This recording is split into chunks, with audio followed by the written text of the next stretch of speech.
আজ চন্দ্রগ্রহণ। আমরা জানি চন্দ্রগ্রহণ শুরু হবে 3টা 20 থেকে 3টা 20 মিনিট থেকে এবং তার সমাপ্তি হবে রাত্র 6টা 48 মিনিট। অর্থাৎ এই যে 3 ঘন্টা 28 মিনিট থাকবে, সেটাই হচ্ছে আজ চন্দ্রগ্রহণের মুখ্য সময়।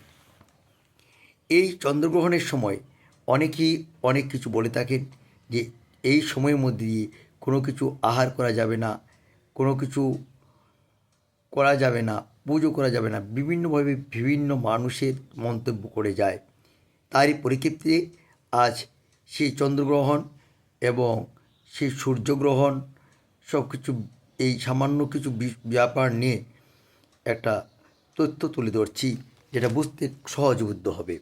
আমরা জানি পৃথিবী তার নিজের কক্ষপথে ঘুরে, ঠিক কক্ষপথে ঘুরতে ঘুরতে সূর্যের চারিদিকে ঘুরে। চন্দ্র ঠিক তদ্রূপ নিজের কক্ষপথে ঘুরতে ঘুরতে পৃথিবীকে প্রদক্ষিণ করছে। এই যে তাদের প্রদক্ষিণের সময়, যে সময়টা লেগে যায় চন্দ্রের কাছে, তার সময়টা লাগে প্রায় 20.5 ডেজ, অর্থাৎ 29.5 দিন লাগে তার নিজস্ব কক্ষপথে ঘুরতে ঘুরতে পৃথিবীকে প্রদক্ষিণ করার সময়। এই যে সময়টাকে যে তা তাদের নিয়ে যায়, আর সেই সময়ের মধ্যে দিয়ে কখনো কখনো সূর্য, পৃথিবী এবং চন্দ্র একটি সরলরেখায় উপস্থিত হয়ে যায়। অর্থাৎ সূর্য এবং চন্দ্রের মধ্যে অবস্থান করে পৃথিবী। সূর্য এবং চন্দ্রের যখন মধ্যে অবস্থান করে পৃথিবী, তখনই তাকে আমরা বলি চন্দ্রগ্রহণ। আমরা ইংলিশে বলা হয় লুনার এক্লিপস। আর তার সূর্যগ্রহণটা যখন হবে, তখন পৃথিবী এবং চন্দ্রের মধ্যে চন্দ্র এসে যাবে। পৃথিবী এবং সূর্যের মধ্যে চন্দ্র এসে যাবে। এই যে প্রদক্ষিণের সময় কিন্তু সূর্য কিন্তু তার ঠিক জায়গায় থাকছে। চন্দ্র আর পৃথিবী তাদের নিজস্ব কক্ষপথে ঘুরতে ঘুরতেই একটা নতুন একটা সূচনা করে দিই, যেখানে হচ্ছে চন্দ্রগ্রহণ হোক বা সূর্যগ্রহণ হোক।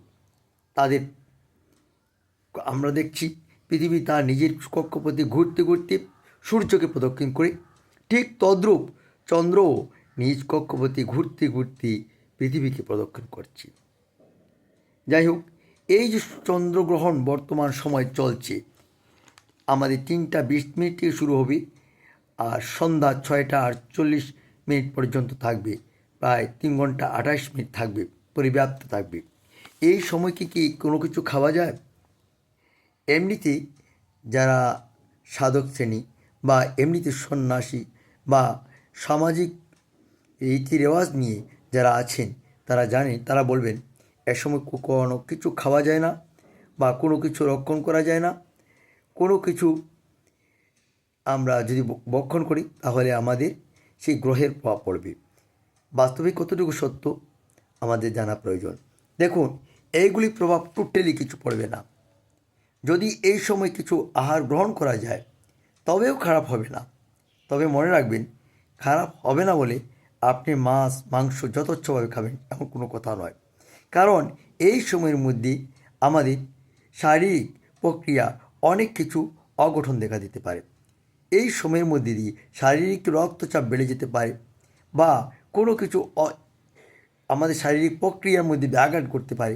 তাই আমরা এই সময়ের মধ্যে কোনো কিছু গ্রহণ করি না। কিন্তু বৈজ্ঞানিক তথ্য অনুসারে যদি এই সময় লঘু জিনিস খায়, কোনো কিছু অসুবিধা হবে না বা তাতে আমাদের শারীরিক ক্রিয়া ব্যাঘাত ঘটবে না। বড় বড় হোটেলে আপনারা দেখবেন মাছ মাংস দই রসগোল্লা সব কিছু রেখে দিয়েছে। তারা কি ফেলে দেয়? কখনো ফেলে দেয় না। সামান্য একটা তুলসী পাতা দিলেই শুদ্ধ থেকে যায়, সব রোগ জীবাণু মেরে যায়, এমন একটা তথ্য এবং বিশ্বাসের মধ্যে মানুষ করে যায়। একটি তুলসী পাতা সমস্ত রোগ অসুখকে কি শেষ করে দিতে পারবে? কখনো না। বাস্তবে সেটা সম্ভব নয়। তবে এই সময়ের মধ্যে যে চন্দ্রগ্রহণের সময় বা সূর্যগ্রহণের সময় সূর্যের আলো আমাদের আসে সূর্যগ্রহণের সময়, চন্দ্রগ্রহণের সময় চন্দ্রের তার প্রভাবটা বিস্তার করে পৃথিবীতে।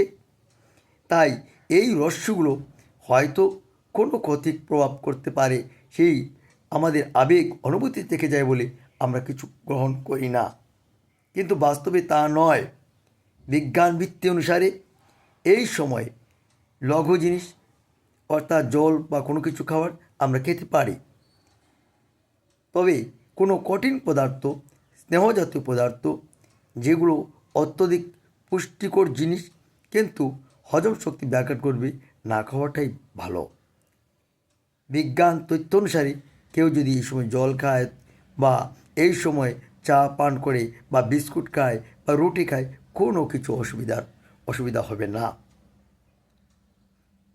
তাই আমাদের মধ্যে অনেক ভুলভ্রান্তি থেকে যায়, থাকার জন্য কুসংস্কারগ্রস্ত হয়ে আমরা পড়ি, জ্ঞান বিজ্ঞানকে আমাদের জীবনে কাজে লাগাতে চেষ্টা করি না। রাহু কেতুকে আমরা খুবই বিশ্বাস করতে শিখেছি, কিন্তু সত্যিকারের রাহু কেতু আমরাই তৈরি করি, কেউ তৈরি করে না। যখন আমরাই তৈরি করে ফেলি রাহু কেতুকে, তখন সেই কেতু এবং রাহুর দ্বারাই আমরা পীড়িত হই। আজকে ভিডিও তৈরি করার মেইন উদ্দেশ্য হচ্ছে মানুষ কুসংস্কার থেকে যেন মুক্ত হয়ে দাঁড়ায়, মুক্ত হয়ে এটা নতুন দিগন্ত পায় এবং বুঝতে পারে যে চন্দ্রগ্রহণ বিষয়টা বুঝতে পারে, অনুভব করে, সূর্যগ্রহণকে অনুভব করে। হ্যাঁ, সূর্যগ্রহণের সময় সোলার এক্লিপসের সময় আমরা দেখছি সূর্যের আলো বেগুনি রশ্মি ক্ষতি সাধন করতে পারে, তাই বলে একটু সতর্কতা প্রয়োজন। তাই বলে ঘরে কিছু খাবে বা ঘরে কিছু রান্নার বস্তু খাওয়ার পর তাদের ধর্মনাশ হবে এমন কোনো কথা নয়, বা খারাপ প্রতিক্রিয়া করবে এমন কোনো কথা নয়। আমি আগেই বলেছি, যে কোনো প্রকারের লঘু খাদ্য যেগুলো অত্যধিক সরল খাদ্য সেগুলো গ্রহণ করা যায়, কোনো অসুবিধা হয় না, বিজ্ঞানসম্মত নেওয়া যায়। কারণ যখনই কোনো প্রকৃতির পরিবর্তন এবং বিবর্তন ঘটে, তার সঙ্গে আমাদের শারীরিক পরিবর্তন এবং ঘটতে থাকে। তাই এই সময়ের মধ্যে একটু নিয়ন্ত্রণ রাখা প্রয়োজন। যদি সেটাই বলি যে খেতে পারি আর আপনারা গিয়ে যথেচ্ছভাবে মদ মাছ মাংস খান, তাহলে তো বিভ্রান্ত ঘটিয়ে দেবেন।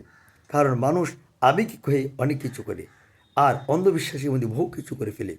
অন্ধত্ব ছেড়ে তার মুক্তির আনয়ন হচ্ছে একটা সাধুত্ববাদ।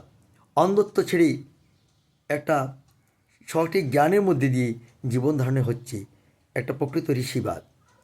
আমরা চাই একটা সাধুবাদ হোক আর ঋষিবাদ হোক, যে বাদের মধ্যে দিয়ে সমাজ সংস্কার হয়, যে তাদের উদ্দেশ্যটা সৎ হয় এবং জ্ঞান বুদ্ধির মধ্যে দিয়ে প্রবোধের মধ্যে দিয়ে আমরা সঠিকভাবে সমাজে একটা ভালো সত্তা বহন করে নিতে পারি, সেটাই যেন আসে।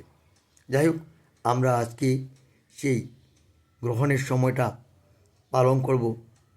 আমরা 3টা 20 থেকে শুরু করব আর থাকবে তাই 6টা 48 পর্যন্ত আমরা পালন করে যাব। ভালো থাকুন, সুস্থ থাকুন, আজ এ পর্যন্ত।